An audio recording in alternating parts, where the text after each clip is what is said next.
গ্রামে বড় হলে একটা জিনিস খুব স্বাভাবিক লাগে, নীরবতা। শহরের মতো সারাক্ষণ শব্দ নেই। রাত নামলে পুরো গ্রামটা যেন একসাথে নিঃশ্বাস আটকে রাখে। দূরে কোথাও ঝিঁঝি পোকার ডাক, মাঝে মাঝে কুকুরের কান্না, আর তার ফাঁকেই লুকিয়ে থাকে এমন কিছু শব্দ যেগুলোকে মানুষ ইচ্ছে করেই অস্বীকার করে। এই গল্পটা আমার চাচাতো ভাই রফিকের। রফিক গ্রামে মানুষ, ভয় ডর তেমন ছিল না, বরং সে বিশ্বাস করত ভয়টা মানুষের মাথার ভেতরেই থাকে। কিন্তু যে ঘটনার পর থেকে সে আজও মাঝরাতে একা বের হয় না, সেটার শুরুটা হয়েছিল একদম সাধারণ একটা রাতে। রফিক তখন ঢাকায় কাজ করত। হঠাৎ মা অসুস্থ হওয়ায় কয়েকদিনের ছুটি নিয়ে গ্রামে ফিরেছিল। আমাদের গ্রামের বাড়িটার পাশে একটা বড় পুকুর আছে। পুকুরটা খুব পুরনো। ছোটবেলায় সবাই সেখানে গোসল করত, মাছ ধরত। কিন্তু রাত হলে কেউ ওদিকে যেত না। কেন যায় না এ প্রশ্ন করলে বড়রা শুধু বলতো, রাতে ওদিকে যাওয়ার দরকার কি? সেই রাতে বিদ্যুৎ ছিল না। গ্রামে এটা নতুন কিছু নয়। খাওয়া দাওয়া শেষ করে সবাই ঘুমিয়ে পড়েছিল। গরমে রফিকের ঘুম আসছিল না। রাত তখন আনুমানিক 12টা পেরিয়ে গেছে। সে ভাবল একটু হেঁটে এলে ভালো লাগবে। মা বলেছিল রাতে বেরাস না। রফিক হেসে বলেছিল, গ্রামেই তো আছি, কি হবে? সে টর্চ লাইট হাতে নিয়ে বেরিয়ে পড়ে। গ্রামের রাস্তা রাত হলে একরকম হয়ে যায়। দিনের বেলার পরিচিত জায়গাগুলো অচেনা লাগে। গাছের ছায়াগুলো লম্বা হয়ে রাস্তার উপর পড়ে থাকে। বাতাসে কাঁচা মাটির গন্ধ। রফিক ধীরে ধীরে পুকুর পাড়ের দিকে এগোতে থাকে। পুকুরটার কাছে এসে সে দাঁড়ায়। পানি একদম স্থির। আকাশে চাঁদ ছিল, কিন্তু মেঘে ঢেকে যাচ্ছিল বারবার। টর্চের আলো পানিতে পড়তেই মনে হচ্ছিল কেউ যেন নিচ থেকে তাকিয়ে আছে। ঠিক তখনই সে শব্দটা শুনল, রফিক। খুব হালকা, যেন কেউ দূর থেকে ডাকছে। সে থমকে দাঁড়াল। প্রথমে মনে হলো হয়তো ভুল শুনেছে। গ্রামে পরিচিত কেউ হয়তো মজা করছে। সে একটু জোরে বলল, কে? কোনো উত্তর এলো না।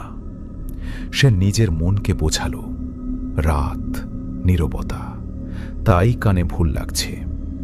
ঠিক তখনই আবার, রফিক, এদিকে আয়। এইবার গলাটা পরিষ্কার। কিন্তু আশ্চর্যের ব্যাপার হলো, গলাটা চেনা মনে হচ্ছিল না। মানুষের মতো, কিন্তু ঠিক মানুষের মতোও না। যেন গলার ভেতরে বাতাস আটকে আছে। রফিকের বুকটা কেঁপে উঠল। সে টর্চের আলো ঘুরিয়ে চারপাশ দেখল।